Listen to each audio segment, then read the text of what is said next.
Well, good evening, everyone. How's everyone this evening? You are live with the Rev.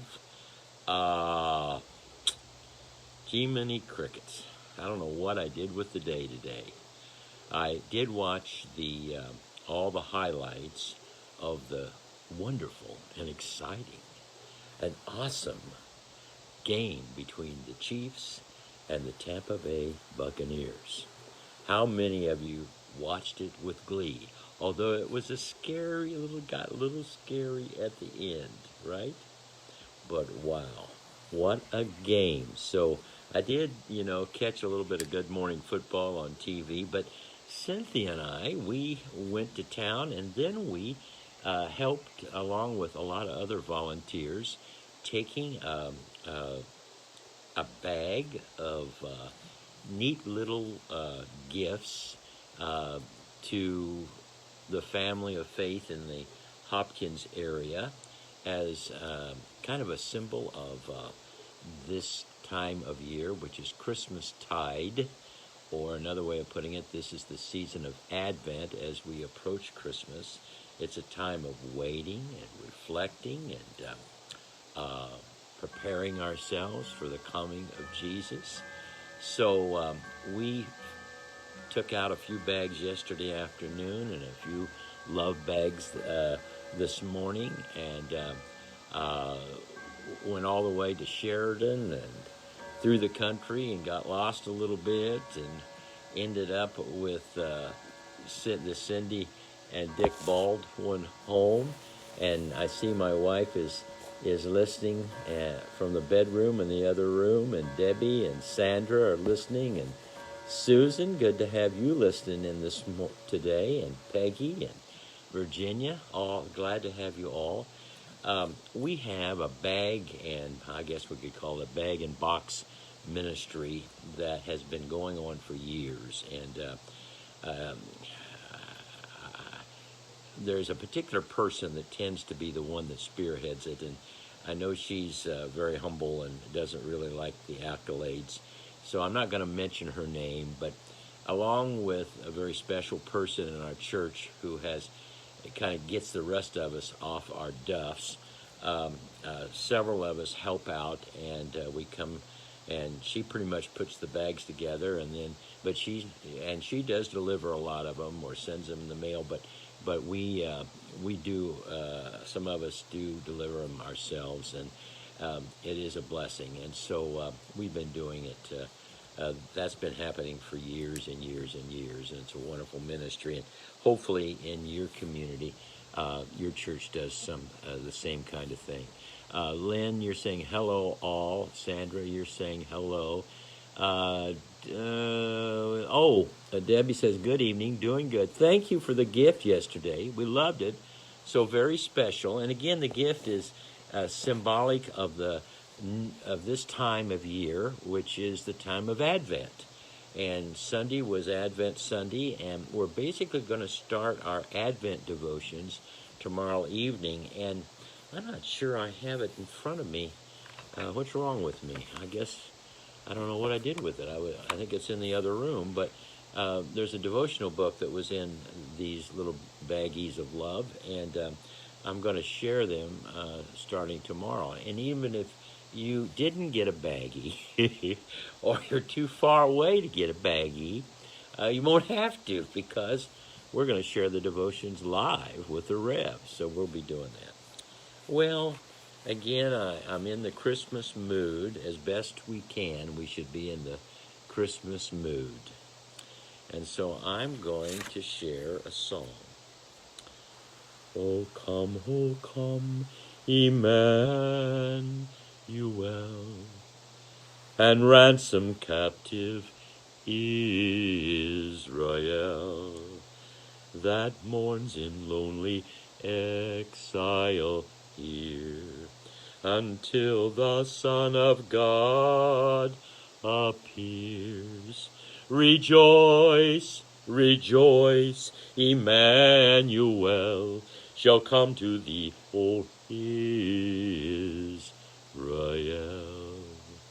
It's a kind of a haunting song, isn't it? You know, you might not realize this, but there are 7 verses, or at least 7 verses that has survived many, many years. And this song goes back to the 9th century, over 1,000 years ago. You probably, let me look here a minute, probably never heard that last verse. It goes like this: O come, desire of nations bind, all peoples in one heart and mind. From dust thou brought us forth to life, deliver us from this earthly strife. That verse is truly something that we need. We need peace, and this strife, this pandemic strife, we need to be delivered from it. Oh my goodness.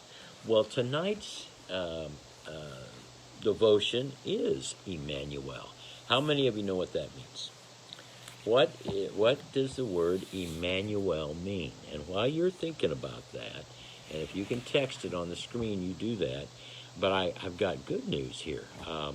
Ellen Brand's uncle, Glenn Colberg, who was very, very ill with COVID, and you should, Ellen, you should, if you're listening tonight, and you may or may not, but you should just share this on Facebook, but tells quite a story about how Glenn finally got some convalescent plasma, which made all the difference in the world. But in spite of all the help and everything that happened, all the doctors and the hospital and everything that he went through, they feel that the power of prayer made all the difference in the world. So he is much better. In fact, according to, I'm looking at it right now, as far as I can tell, I believe he is at home. So a dire situation became a very joyful one, and they credit much of this to the power of prayer. So thank everyone for praying. Okay, good news. Isn't that wonderful? And Rosalie shared that her sister Emma Mae Pruitt had been back in the hospital, so that's not good news, but she's been there about a week now in intensive care and seems to be improving. So that's good news. So keep Emma Mae, Rosalie Kelly's, even if you don't know Emma Mae or Rosalie, keep them in your prayers if you possibly can. Well, did anyone figure out for a hot fudge Sunday what Emmanuel means? Let's look here. Brandon, Abby, Tom, oh my goodness, Tom Hilliard came up with it. How did he know that? He's all the way down in San Antone. He and Lisa and his brother and family, of course, his brother's wife sadly died in the last few days, and so it's a sad time for them. But let's keep them in our prayers, if you would, during this difficult time for them. But Tom, you are right. I'm not going to give you a hot fudge sundae because I think I owe you several already. But you figured that out, didn't you? Well, it says in Matthew, the 1st chapter, the virgin will conceive and bear a son, and he shall be called Emmanuel, a name which means God is with us. Let's listen to this neat little devotion. On Christmas Eve, I sat, and this person's name is Billy Reed of Tennessee. So Billy on Christmas Eve sat weeping in a hospital waiting room. Our daughter's baby was coming too soon, and there was danger for her and for the child. Now, after a few moments, a woman who I had never met before across the room came and sat beside me. She asked why I was crying, and with relief I poured out my worries and my fears to her. And soon we were talking together like old friends. My fears were forgotten for a while. And in time the woman was called away, and I never ever seen her again. Her grandchild had been born. And as she left the room, she turned to me and said, "Remember, God is with us." Well, on Christmas morning, our granddaughter also was born safely. And as the family rejoiced, I thought of the kind woman and the help she had given me. The memory of her sweet face comes to me often. She not only knew the meaning of the word Emmanuel, she knew how to share it. That's a good one. In our prayer, let us be in the spirit of prayer. Dear God, We thank you for the witnesses you send to us when we need them most. May we in turn share our faith and strength with someone who needs to be reminded of your love and care. Amen. Yes, let us all be living reminders. And the thought for the day is, our knowledge of the constant presence of God allows us to face our situation, any situation, with courage. Hadn't really thought of it quite like that. Think about that.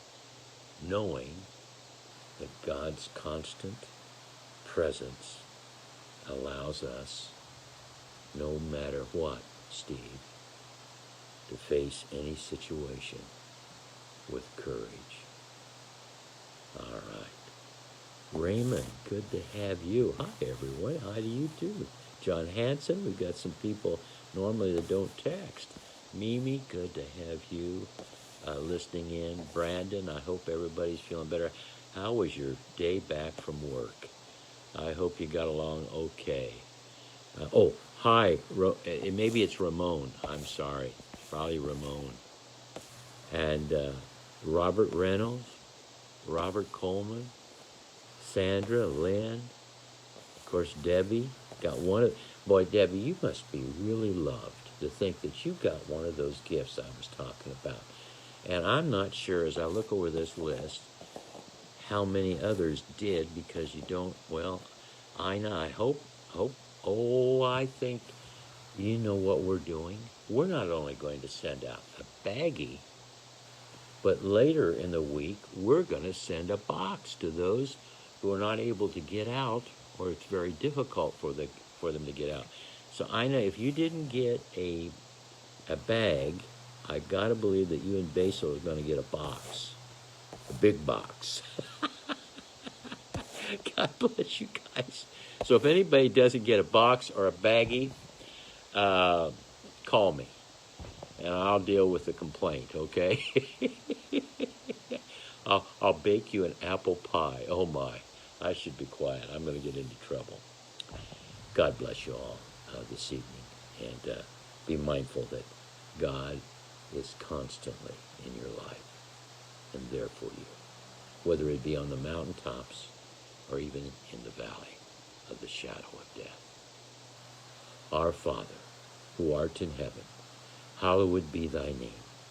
Thy kingdom come, thy will be done, on earth as it is in heaven.